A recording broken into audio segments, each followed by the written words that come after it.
Merci d'être avec nous sur Radio J et nous sommes en direct à présent. On va parler voyage, on va s'évader avec Laurent Ganassia qui est avec nous en studio. Bonjour Laurent. Bonjour Ilana. Et toujours un plaisir d'être avec vous le jeudi matin sur Radio J. Alors je crois que vous avez du nouveau à nous présenter au musée d'art de Tel Aviv. Oui, absolument, tout à fait Ilana. Le musée d'art de Tel Aviv vient d'ouvrir une exposition et rétrospective complète qui présente une œuvre étonnante de l'artiste Pinchas Bernstein qui s'est réinventé dans les années 50 sous le nom de Marianne S. Marianne.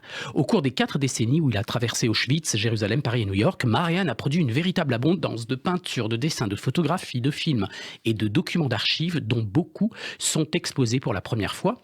Alors ce peintre est né dans une famille de boulangers en Pologne. L'invasion nazie en 1939, alors qu'il n'avait que 12 ans, fut le début de son supplice, les camps de concentration, jusqu'à ce qu'en 1944 il soit envoyé à Auschwitz. Seul membre de sa famille à avoir survécu, amputé après la marche de la mort, Bernstein est arrivé en Israël en 1947 et envoyé dans une maison de convalescence dans le quartier de Bat Galim à Haïfa. Alors malgré cette tragédie humaine dont vous parlez, Laurent, Pinchas trouve la force de créer.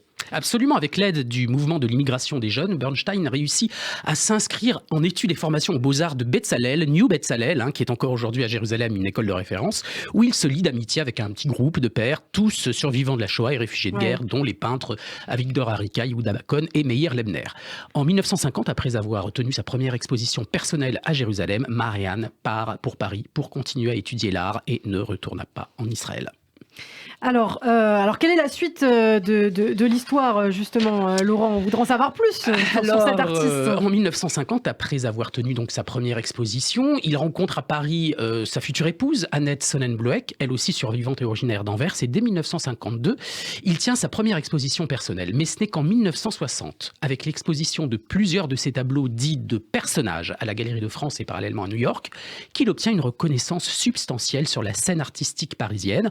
En 1962, après s'être vu refuser la nationalité française, il s'installe à New York et en 1969, il obtient la nationalité américaine, une reconnaissance officielle de son nom choisi, Marianne S. Marianne. Et au cours de la dernière décennie de sa vie, Marianne a vécu et travaillé au célèbre hôtel Chelsea de New York, le centre avant-gardiste et bohème de Manhattan.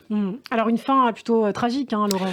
Oui, puisqu'il décède en 1977 à l'âge de 50 ans d'un arrêt cardiaque dans son studio de l'hôtel. Et au cours de cette année, il avait monté une exposition personnelle complète à Paris, accompagnée de la publication d'un catalogue qui comprenait un texte qu'il avait écrit qui s'ouvre sur la phrase « Je m'appelle Marianne ».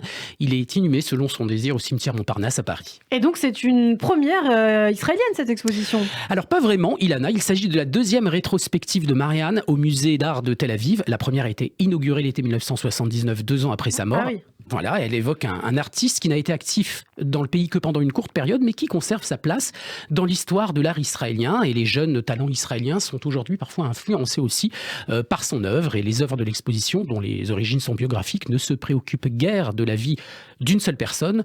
Dans son œuvre, Marianne évoque une ménagerie humaine de personnages condamnés à représenter le destin des humains dans la seconde moitié du XXe siècle. Et cet esprit trouve un écho dans l'éloge funèbre de Nathan Zak pour son ami, je cite, « Il est mort, comme il avait vécu, pas un artiste maudit, mais un grand peintre en des temps maudits ». Et l'exposition vient d'ouvrir à Tel Aviv, donc. Absolument, et je laisse la parole à Tania Cohen-Oudzili, la directrice du musée d'art de Tel Aviv, qui nous a confié à cette occasion, je cite, « Nous sommes ravis de montrer en Israël cette importante exposition d'œuvres de Marianne, l'un des artistes les plus fascinants et étonnants du XXe siècle, et dont l'histoire personnelle est en grande partie aussi l'histoire des cercles artistiques, des institutions culturelles qui opéraient dans le pays à l'époque. Et si vous voulez en savoir plus, je vous invite à regarder le site internet exactement du musée d'art de Tel Aviv.